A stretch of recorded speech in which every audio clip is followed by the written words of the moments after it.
Hello and welcome back. It's time to cover this chapter. And as you can see here, this chapter is called vSAN failure handling. So over the next few minutes, what we're going to do is we are going to talk about what to expect when you have a failure. As you can see here, as I go through the list of goals, first, we are going to talk about something called the object repair timer. You may know this as vSAN clone repair delay. So we're going to talk about exactly what that is, and once again, how it affects your vSAN cluster. If you look at bullet number 2, we're going to talk about hardware failure scenarios. It is critical to understand the difference when you, for example, take a look at a VM and you look at one of the objects and you realize that some of the components are, for example, either absent or potentially degraded. If I look at bullet number 3, it says we will explain how to plan maintenance tasks to avoid vSAN object failures. And if we look at bullet number 4, we're going to talk about the concept of resynchronizing components, when that happens and why. Lastly, no matter what policy you use, it's always critical that you back up your data. So we're going to be talking about the importance of a vSAN data backup. So let's take a look at this page. In this page, which is called About Failure Handling, what they try to tell you is that when you work with the vSAN cluster, the entire cluster is one big hot spare. Now, what do I mean? Earlier, we mentioned that you can have VMs which are RAID 1. So we're talking about redundant virtual machines, potentially VMs that have 2 copies of the data, 3 copies of the data, or 4 copies of the data. The idea here is quite simple. If I lose a disk, if I architected the cluster properly, the system will automatically rebuild that data somewhere else. So we need to understand what to expect when a host goes down, when a disk goes down, whether it is the cache disk or the capacity disk, what happens when a controller fails, what happens when you have a network partition. But again, as mentioned earlier, the idea here is if I lose, for example, a disk, once again, if you architected this properly, the system has the ability to use the good copy and rebuild the broken copy elsewhere. Now, let's talk about this page. As soon as I finish this lesson, I will do one demo. I will show you what to expect, for example, when you have different types of failures. So, when you work with a vSAN cluster, you need to understand that a VM is a group of objects. But underneath the objects, you have the components. So, for example, if I create a VM typically when you create it will have 2 objects. One will be the VM home namespace object. The second one will be the disk object. If I power on the VM, at that point the system will create the swap object. And if I take snapshots, the system will create additional objects. Now, for each of those objects, you're going to have components. And ideally, you want to see all the components active. When you see them as active, that means everything is healthy. However, one day, you may take a look at the vSphere client and you may realize that you have an absent component. So let's talk about that for a second. Absent simply means that one of the components that makes up an object is not available. What you want to remember, one of the most important things, is that if you have an absent component, we do not start rebuilding the data immediately. By default, we wait 60 minutes. If that component is still absent, then we try to rebuild the data. Now that 60-minute interval is controlled by a parameter that was in the past called vSAN clone repair delay. Now, you don't change that parameter at the host level, you change it at the cluster level. So absent is what you're going to see, for example, if you put a host in maintenance mode and you choose not to evacuate the data. Or for example, if a host crashes. Or for that matter, if you have a network partition and one host cannot communicate with the other ones. Degraded is very different. At that point, we know that that component is not coming back. That typically is what you see when you have a disk failure or a controller failure. So in that case, we don't wait 60 minutes. We start rebuilding the data, or at least we try to rebuild the data immediately. Reconfiguring is something that you may see one day because, for example, you changed the policy that a VM was using. So you decided to take a VM that was running and let's say convert it from, let's say, RAID 1 to RAID 5. At that point, the system has to create new components. It has to copy the data, and then it will erase the original components. So temporarily, you're going to see reconfiguring. And then lastly, one day you may see that you have stale copies. But we need to talk about that because something has changed in 7.0 Update 1. So we need to talk about something called a delta component. But again, active and stale simply meant that you had a copy that was obviously not containing the latest copy of the data. So we're talking about a sub-mirror, for example, that did not have the latest and greatest changes. So we'll talk about that in more detail, and then we'll do a demo later on. Now, when you look at this page, here we show you that ever since 6.7, you get to dictate at the cluster level at what point we start rebuilding components automatically.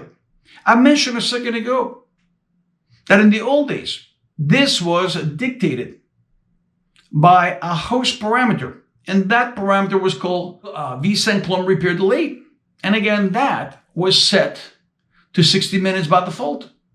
And you could always change that with either the vSphere client under advanced settings, or for that matter, you could change it with commands such as ESXCFG-advanced configuration. Now, the problem in the old days is that if you change it on one host, but you didn't change it on the other one, eventually, in the vSphere client, you will see that you had advanced parameters out of sync. You will see that in the health service. So now you simply change it at the cluster level. That parameter starting in 7x no longer exists at the host level. It's just a cluster level parameter. And the idea is if it takes you, for example, 90 minutes to patch up a host, you want to change that value to 90 minutes because you don't want to start rebuilding data while a host is being patched up because perhaps you're a few minutes away from finishing the patching process. So the last thing you want is to start rebuilding the data at that point. And if you take a look, should you have a host that crashes, yet you can see that the host is not coming back, you don't have to wait 60 minutes. Although you're going to have absent components, if you know that you cannot recover from that particular situation, all you have to do is click on repair objects immediately. So the idea here is you use the health service, which now is called Skyline Health. You realize that some of your objects are not healthy. So instead of waiting potentially another 59 minutes and 59 cents, you simply click on repair objects immediately. Now, when you look at this page, here they're trying to tell you that if you have different types of failures, as mentioned earlier, the system may try to rebuild the data. So at that point, you're going to see objects and components going through a resynchronization. Notice, here they mention, for example, that you may see that if you lose a disk, for example, if I lose a cache disk on the upper left, or a capacity disk, or a storage controller. Now, if I have a host that is network isolated and 60 minutes go by, like I said, we're going to start rebuilding components. For that matter, if you reconnect that host to the rest of the cluster, then the stale copies need to be updated. And when you take a look, this could also happen on the right side because you change the policy that a particular VM is using. So when you take a look, I've mentioned I was going to do a demo. And in this case, remember, vSAN works on a voting system. You need to have the majority of the votes for each of your objects to be able, for example, to power on the VM. So when you look at this page says impact of vSAN failure testing on VMs. And if you look at the very top, It says when performing failure testing in a vSAN cluster, you need to understand what to expect. So once again, in my demos, I will very quickly create a network partition. And later, I will show you a Python script that can emulate unplugging a disk or injecting a permanent failure. If I inject a permanent failure, that's an example of a degraded component. If I emulate unplugging the disk, that would be an example of absent. And when you take a look, one of the most important things is to plan maintenance mode. If you think about it, I mentioned that vSAN works on a voting algorithm. So if your VM, for example, is a two-way mirror, that VM typically will have two sub-mirrors and a witness. Typically, again, each of those components will have a vote. And you can see that voting setup with the command line very easily. I'll show you how to do that. Having said that, imagine if I try to put two servers in maintenance mode at the same time. And those two servers perhaps have the two submirrors for one particular object or a submirror and the witness. In that case, 2 out of 3 components would not be available. So you can imagine that you don't want to do that. What you always want to do is you want to put a host in maintenance mode. Then you choose whether to evacuate the data or not. Now, when you bring the server back up, before you put the next one in maintenance mode, make sure that you don't have any resync operations taking place. You want to wait. You want to be patient. You want to make sure that you have rebuilt all the data before you move on and you put the next host in maintenance mode. Now, in my demo, or I should say demos, I will show you what happens when out of the blue you have absent components or degraded components. So when you take a look, here all they're trying to show you is that if, for example, I lose a disk and the disk, let's say, has one of the submirrors. If I architected my cluster properly, for example, in this case, I have 5 nodes. Should I, let's say, lose the disk that contains one submirror? The idea is the system would have no problem in this case, assuming you have space. It would have no problem to rebuild a missing submirror either on the same host, if you have additional disks on that host, or potentially a different host.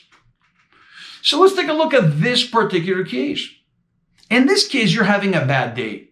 Because if you think about it, you now have 4 hosts and you have a lot of network partitions. In this case, if I don't have the majority of the votes available, the idea is I will not be able to restore the VM. So when you take a look in this case, you have a virtual machine. The virtual machine is registered and potentially running on host 1. In host 1, you have one of the replicate components, meaning one of the submirrors. Now, if you think about it, here I'm looking at a VM. And again, they're talking about the different types of failures. Remember, here they're talking about what happens if a cache disk fails. Remember, if a cache disk fails, the entire disk group fails. So that goes back to why you want to have multiple disk groups per host. So when you look at this statement, it says when a cache device failure causes degraded components. Remember, when a disk fails, that's equals to degraded. An instant mirror copy is created, assuming, again, you architected this properly. So in this case, once again, if I were to lose one of my cache disks, that disk group would cease to operate. But if I have space elsewhere, remember, you can never have 2 submirrors on the same host, or for that matter, a submirror and a witness. The system then would have no problem rebuilding that data. So when you look at all these cases, instead of using these scenarios, I'm going to demonstrate these scenarios in my demo. So what we're going to be doing next is we are going to see what happens, for example, when a host is in maintenance mode, when a host is network isolated, or for that matter, if I unplug a disk. So here you can see what they're showing you is what? You lose a capacity disk. This disk fails on host 3, let's call it, on ESXi03 to be more precise. The system takes the good copy on ESXi-02 and it starts rebuilding the copy on ESXi-01. It cannot build it on 04 because that's where you have the replica. So if you take a look, once again, these scenarios are showing you what to expect. So here we're talking about what would happen if a capacitive device fails without errors. So in that case, there's a level of uncertainty. So we don't know necessarily if that particular disk is coming back or not. So that's an example of absent. Once again, if it's absent, we wait by default 60 minutes. And if you take a look, here they're talking about what happens when a controller fails. So when a controller fails, every disk behind the controller fails as well. So that's why you want to have multiple controllers instead of one controller per host if you can help it. In this case, imagine if I have one controller per host, if I lose that controller, automatically I lost 25% of the space of my cluster, assuming that every host has the same number of disks and each disk is of the same capacity.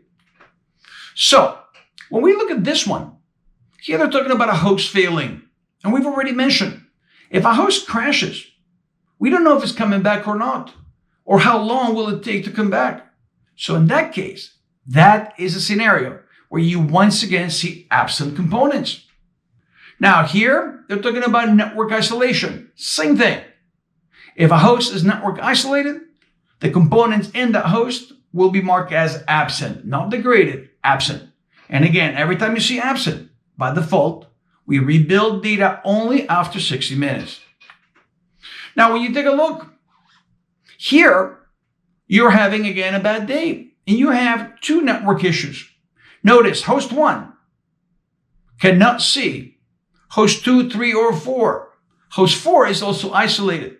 But in this case, host 2 and host 3 can see each other. In this case, despite the fact that you're having a bad day, host 2 and 3, between them, they have 2 out of 3 votes for that particular VM. So that VM, which was running on host 1, will be powered off and restarted automatically either on host 2 or 3.